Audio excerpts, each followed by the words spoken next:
They were once the picture of Hollywood synergy. Blake Lively, the sharp-witted, effortlessly glamorous leading lady with an instinct for emotionally resonant roles, and Justin Baldoni, the earnest actor-turned-director whose reputation was built on heartfelt storytelling and socially conscious filmmaking. Together, they were the creative powerhouses behind It Ends With Us, the much-hyped adaptation of Colleen Hoover's wildly popular novel. When the film hit theaters in August 2024, it was a box office triumph, earning over $350 million worldwide on a lean $25 million budget. Fans gushed about Lively's layered performance, Baldoni's sweeping direction, and the film's raw emotional core. On the red carpet, the pair projected perfect harmony, sharing easy banter, exchanging knowing smiles, and giving interviews about how collaborative and joyful the process had been. But the truth, as it turned out, was far messier. Behind the scenes, tensions had been simmering for months. Crew members whispered about on-set disagreements over script changes and reshoots. Lively reportedly pushed for more intimate, character-driven scenes, while Baldoni worried such changes would derail the pacing and tone he had meticulously crafted. In interviews, they brushed off the rumors, but insiders noticed the polite but distant tone creeping into their interactions. Then, in December 2024, everything exploded into public view. Lively filed a formal complaint with the California Civil Rights Department, alleging sexual harassment on set, retaliation when she spoke up, and a coordinated smear campaign launched against her. The allegations were serious, and they sent shockwaves through the industry. Barely a month later, Baldoni hit back with a $400 million countersuit. This wasn't just against Lively. It also named her husband, actor Ryan Reynolds, and her longtime publicist. Baldoni accused them of extortion, defamation, and intentionally sabotaging the production by causing delays, all in an effort to seize creative control. The lawsuit portrayed Lively as a manipulative force willing to jeopardize the film's success to get her way. The Hollywood gossip machine went into overdrive. Headlines blared $400 million feud, and from screen lovers to courtroom enemies. Entertainment shows replayed red carpet footage with slow-motion zooms looking for micro-expressions that might hint at the tension. Social media was just flooded with fan theories, timelines, and even amateur lip readers analyzing behind-the-scenes clips. Baldoni doubled down, filing a separate $250 million defamation suit against a major newspaper for its coverage of the allegations. The battle had gone from personal to all-out war, waged not only in courtrooms, but in the court of public opinion. By June 2025, the first major decision came down, and it wasn't in Baldoni's favor.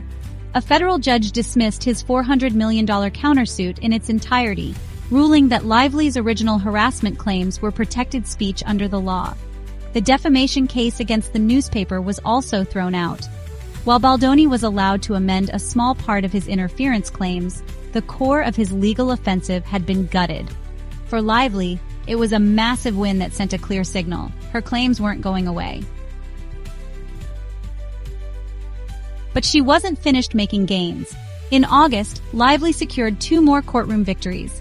First, the judge ordered nearly 300 pages of a deposition transcript, material her team described as a smear campaign in disguise, to be removed from the public record. The judge agreed it was more about stirring scandal than advancing the case. Second, she successfully limited the courtroom behavior of celebrity blogger Perez Hilton, after her lawyers revealed he had published more than 500 negative posts about her and the feud. Many of those posts used inflammatory nicknames and innuendo, which the court deemed inappropriate for legal filings. For Baldoni, the setbacks just kept piling up.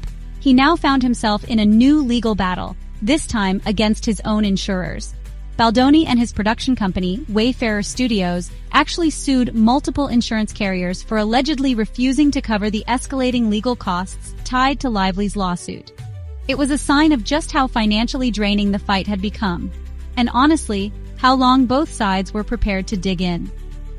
Meanwhile, the drama was playing out in real time at public events. At the Venice Film Festival, both attended the opening gala, but the tension was impossible to miss. Lively worked the room, laughing with co-stars and posing for photos. Baldoni kept to the opposite side in deep conversation with his producing partner, avoiding eye contact with her entirely. Paparazzi caught a series of near-miss moments, her stepping onto the carpet as he stepped off, their paths crossing but never colliding, that became instant viral content.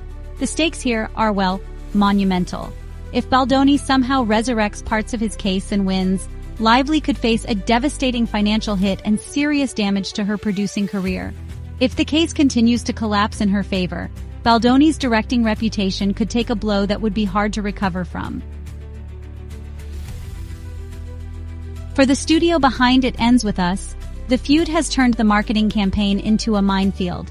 Joint appearances have been scrapped, trailers have been edited to minimize direct shots of them together, and PR teams are working overtime to keep the focus on the movie rather than the legal drama.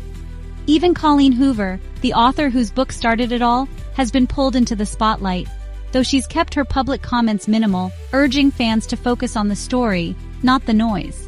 Behind closed doors, her team is reportedly monitoring every development, aware that a messy legal outcome could impact future adaptation deals. And yet, some in the industry quietly believe the feud could boost the movie's legacy. Controversy has a strange way of driving curiosity. Audiences might flock to see the on-screen chemistry of two people locked in an off-screen war. The Brangelina-era Mr. and Mrs. Smith effect isn't lost on anyone. But in today's climate, that's a gamble. One damning headline, one leaked email, could flip the public against the film entirely. The trial, Lively v. Baldoni, is set for March 9, 2026. In the months leading up to it, more twists are inevitable. Already, smaller players have been dragged into the fray. A Kansas-based YouTuber with just one subscriber was subpoenaed as part of Lively's hunt for defamatory content online, only to be released later. It was a bizarre reminder that this case's reach extends far beyond Hollywood's A-list. For now, both Lively and Baldoni are keeping up appearances. She's been spotted filming a Netflix thriller in New York, flashing smiles for the cameras despite the legal storm. He's rumored to be in talks to direct a high-profile biopic for Apple TV+, moving forward as though his professional calendar hasn't been upended. But no matter where they are or what they're working on, it ends with us, and everything that went down during and after its production hangs over them like a shadow. When the credits finally roll on this saga, the question might not be whether It Ends With Us was a hit. It might be whether its stars survived the making of it, and whether this feud was ever truly about creative vision, or if it was always about something far bigger: control of the story itself. So, what's your take? Is this a genuine clash of principles and artistic vision, or the most calculated Hollywood PR war in years? Either way, the world will be watching when the curtain rises on that courtroom next March.